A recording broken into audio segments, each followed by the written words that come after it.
టైంలో మీకు ఫాలోవర్స్ అంటే ప్రధానమైన ఫాలోవర్స్గా ఉండే పిండి రాజా అవ్వచ్చు, సుధా చిన్న ఇలాంటి వాళ్ళందరూ రోజు అర్ధరాత్రి హడావుడి చేశారు, బాణసంచా కాల్చారు, టికెట్ రాజాబాబుదే అని చెప్పి వాళ్ళు చాలా ప్రచారం చేశారు. ఏది మీకు ఆ ఇన్ఫర్మేషన్ ఎక్కడి నుంచి వచ్చింది? వాళ్ళకి ఎక్కడి నుంచి వచ్చింది? మీకు తెలియకుండానే వాళ్ళు చేశారా, లేకపోతే మీరు చేయమంటేనే వాళ్ళు చేశారా? అది ఏముంది సార్, ఇప్పుడు మా ప్రత్యర్థులే కొంచెం అల్లరి చేయడానికి దానికి అలా క్రియేట్ చేశారట. నాకు తెలియదు. అది వచ్చేసింది రాజబాబుకి వచ్చింది, రాజబాబు వస్తుందని ఎవరో చెప్పారంటే ఇలా ఆడావిడ. ఇప్పుడు ఏముంది సార్, కార్యకర్తల ఎమోషన్ ఏముంది, ఆనందం పట్టుకోలేం కదా. అందుకే వెంటనే నేను అత్యుత్సాహం వద్దు, మీడియాలో వచ్చిన కథనాలు కాదు మనకి, అధికారికంగా అధ్యక్షులు వారు నిర్ణయించాలని చెప్పి స్పష్టంగా చెప్పాను కదా నేను.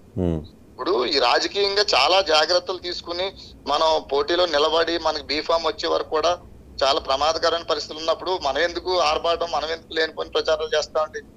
అదేంటంటే ఎవరో మొత్తం మీద ప్రత్యర్థులు సృష్టించారు, ఆ సృష్టించిన దానికి ఏదో పుకారు ఎవరో సృష్టించారు, దానికి కార్యకర్తలు ఉత్సాహంగా రాజైనా మీరు చెప్పిన పేర్లైనా ఏదో ఉత్సాహంగా పాల్గొని ఉంటారు. తర్వాత నేను అలాంటి చేయకూడదు అన్న ఆగిపోయారు.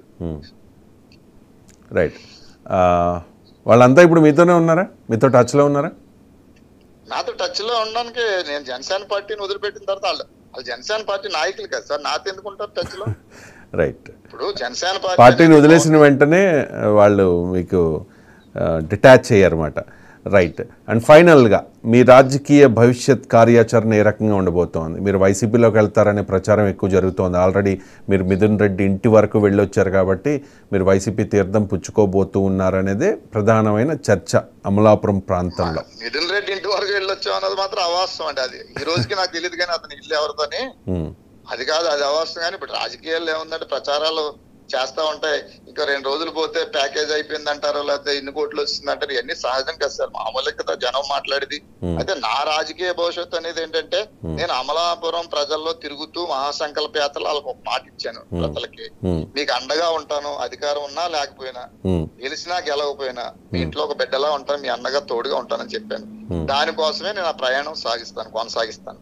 అమలాపురం అభివృద్ధికి, అమలాపురం ప్రజలకు నేను ఇచ్చిన మాట ఏదైతే ఉందో, నేను పార్టీలో పోటీ చేసినా, పోటీ చేయకపోయినా, ఇంకో పార్టీలోకి వెళ్ళినా వెళ్ళకపోయినా, నేను అమలాపురం ప్రజానికం వారికి ఇచ్చిన మాట మీదే నేను దాని మీద నడుస్తాను. వాళ్ళకి మాట ఇచ్చాను, ఒక ప్రత్యామ్నాయ రాజకీయ వ్యవస్థ రావాలి, ప్రశాంతమైనటువంటి వాతావరణం అమలాపురంలో ఉండాలి, అందరూ కలిసి అన్నదమ్ములాగా అన్ని కులాలు కలిసి సహజనం చేయాలి, అభివృద్ధి సాధించాలి, జవాబుదారితనం కావాలి, దానికి నేను ముందుంటానని చెప్పి వాళ్ళందరికీ మాట ఇచ్చాను మహాసంకల్ప యాత్రలో.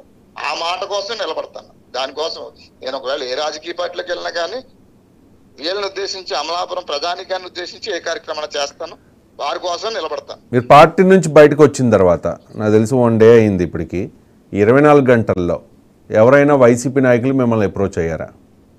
ఎవరు అప్రోచ్ అవ్వలేదు సార్. 24 గంటలు ఎక్కడ ఏంటంటే ఇంకా నిన్న సాయంత్రమా? ఓకే, నేను డేట్ చూస్తున్నాను. ఓకే కదా, ఓకే ఓకే. ఎవరు అప్రోచ్ అవ్వలేదండి, ఎవరు అప్రోచ్ అవ్వలేదు.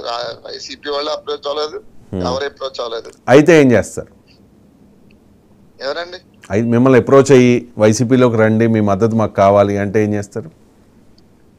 నేను అది ఆలోచించుకోవాలి కదా సార్. ఇప్పుడు వైసీపీకి నా మద్దతు ఇవ్వడం కాదు కదా, నా రాజకీయ భవిష్యత్తు కూడా ముడిపడి ఉందా కదా. నేను ప్రజలకు ఇచ్చిన మాట కూడా నిలబెట్టుకోవాలి కదా. మాట నిలబెట్టుకోవాలంటే మీరు ఏదో పార్టీ తరపునో లేకపోతే స్వతంత్ర అభ్యర్థిగానో పోటీ చేయాలి. పోటీ చేసే అవకాశం ఉందా? అది కూడా ఛాన్స్ ఉందండి. ఛాన్స్ ఉందా? ఛాన్స్ ఉందండి. అంటే పార్టీ తరపున స్వతంత్ర అభ్యర్థిగానా? ఎలాగైనా అవకాశం ఉందండి. రైట్. అదే నేను నా కార్యాచరణ రూపొందించుకోవడానికి మీరే చెప్తున్నారు కదా, ఇంకా 24 గంటలు అవ్వలేదు, అది రిజైన్ చేశాను. పార్టీ ఎలా స్పందిస్తుందో చూడాలి, ఆ తదుపరి కార్యాచరణ రూపొందించుకోవాలి. ఏ కార్యాచరణ అయినా అమలాపురం ప్రజలకు నేను ఇచ్చినటువంటి మాట మీద మాత్రమే నడుస్తుంది. అంటే అధిష్టానం నుంచి, అంటే పవన్ కళ్యాణ్ గారి దగ్గర నుంచి ఏదైనా కాల్